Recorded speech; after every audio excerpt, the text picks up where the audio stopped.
Nous continuons toujours sur les compréhensions.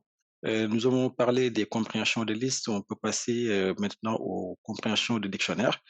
Mais avant de passer aux compréhensions de dictionnaire, je peux vous montrer très rapidement que dans les compréhensions, vous pouvez mettre aussi, des conditions. Ça, c'est possible. Par exemple, là, nous avons défini un liste CC, qui est égal à 2 fois le X que nous avons défini, pour X une liste.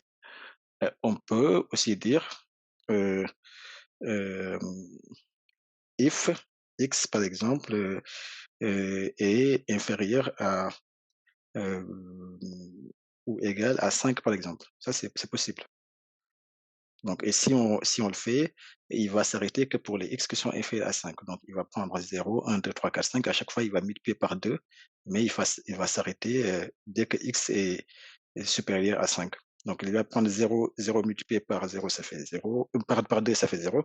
0 multiplié par 2, ça fait 0. 1 multiplié par 2, ça fait 2. 2 multiplié par 2, ça fait 4. 3 multiplié par 2, ça fait 6. Ainsi de suite jusqu'à 5. Et 5 multiplié par 2, ça fait 10. Et nous ne sommes plus dans cette condition parce qu'à partir de 6, le X est supérieur à 5 et donc il ne le prend pas en compte. Donc là, ce sont les compréhensions de liste. Donc très rapidement, on va voir, maintenant les compréhensions, heu,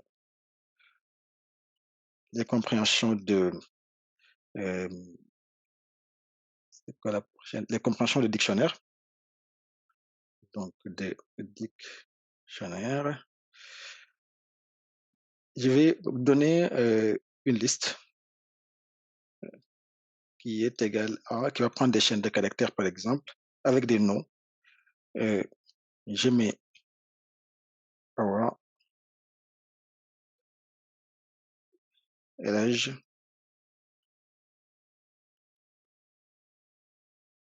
Mohamed,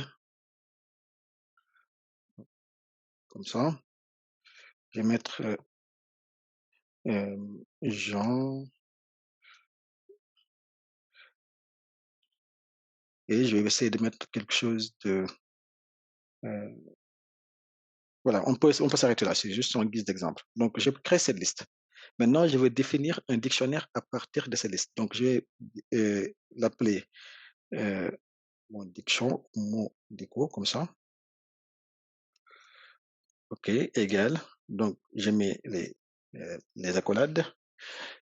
Et je vais, par exemple, pour chaque nom qui est présent sur la liste, afficher le nombre de caractères, par exemple. Et là, si je dis, heu, E, 2 points, len de E, for E in list.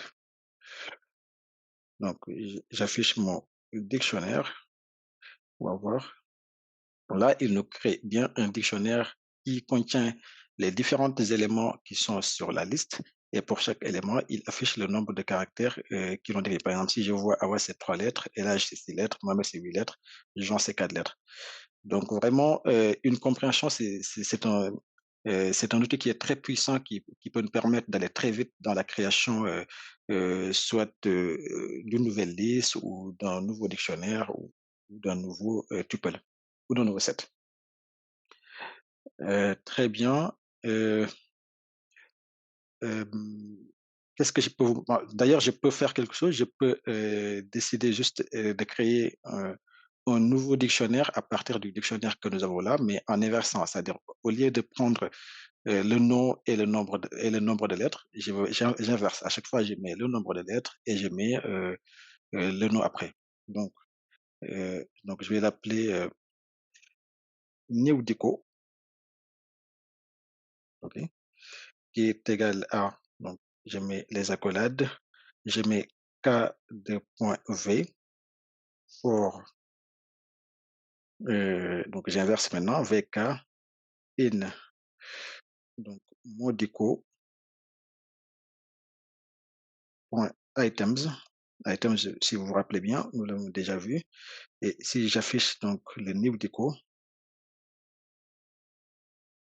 vous voyez bien qu'il inverse, l'ordre que nous avons dans mon deco. Donc le new deco, c'est 3, donc 3. est le nombre de lettres qui composent Awa, 6 est le nombre de lettres qui composent El Hadj, 8 est le nombre de lettres qui composent Mohamed, et cetera. Donc ça, c'est aussi une manière de faire. Donc très rapidement, donc on va passer aux autres compréhensions pour ne pas per on va pas perdre, beaucoup de temps parce que l'idée, c'était juste de vous montrer, les possibilités que nous pouvons avoir. Donc si, on va passer aux compréhensions de tuples, les compréhensions de tuples. Ce qu'il faut comprendre, c'est que les tuples, il n'y a pas en soi, de manière naturelle, des compréhensions de tuples sur Python, en fait. Pourquoi? Parce que si on devait créer une compréhension de tuple, par exemple, pour les éléments allant de 0 à 9, qu'est-ce qu'on aurait mis? On aurait mis n for n in range 10, par exemple. Mais ça, ce qu'il crée, c'est pas ça ne crée pas un tuple, ça nous crée un générateur.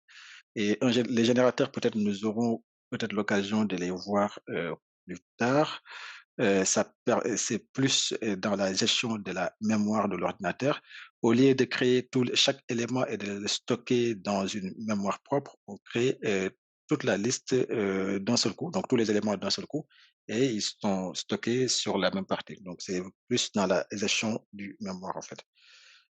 Ça nous crée, c'est plus un générateur. D'ailleurs, voilà, si on l'affiche, il va mettre générateur. Donc, l'astuce pour créer une compréhension de tuple, c'est déjà de savoir que le tuple, c'est une classe. Ok, c'est une classe, donc on peut l'instancier. On peut créer une instance de classe tuple.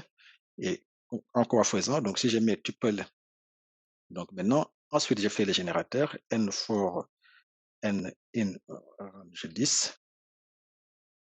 Ça marche plutôt très bien. Donc là, ça nous crée bien notre tuple. D'ailleurs, on est, euh, nous n'étions pas obligés de mettre ces parenthèses. Je pense que ça marche aussi très bien, parce que c'est composé donc d'un seul élément. Donc, euh, il faut comprendre que donc les tuples ne sont pas, les compréhensions de tuples ne sont pas natifs sur le langage Python, mais qu'on peut créer une instance de la classe tuple et faire une compréhension à partir de là. Et on peut faire les mêmes choses que ce que nous avons fait tout à l'heure. On peut ajouter des conditions, on peut mettre if le n par exemple, pourcentage de, si on prend que les éléments qui sont des multiples de 3 par exemple, ça aussi ça marche très bien. Donc là, on prend que les éléments qui sont des multiples de 3. On passe aux compréhensions, les compréhensions de 7.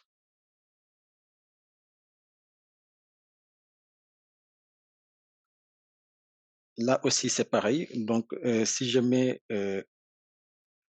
comme ça les accolades et que je dise n for n in range 10, et d'ailleurs, je vais le nommer. euh, je vais le nommer, non, je vais le nommer moi 7. OK, j'exécute. Donc, je vais afficher moi 7 comme ça. Donc, il affiche bien tous les éléments de 0 à 9. Et si on cherche son type, il est bien du type 7. Donc, ça aussi, c'est une manière de faire des compréhensions de 7. Et aussi, pareil, si on décide de choisir que les 7 qui sont multiples de 2, on peut aussi toujours ajouter des conditions, dire if n pourcentage de égal 0. Donc, on prend que ceux qui sont des multiples de 2.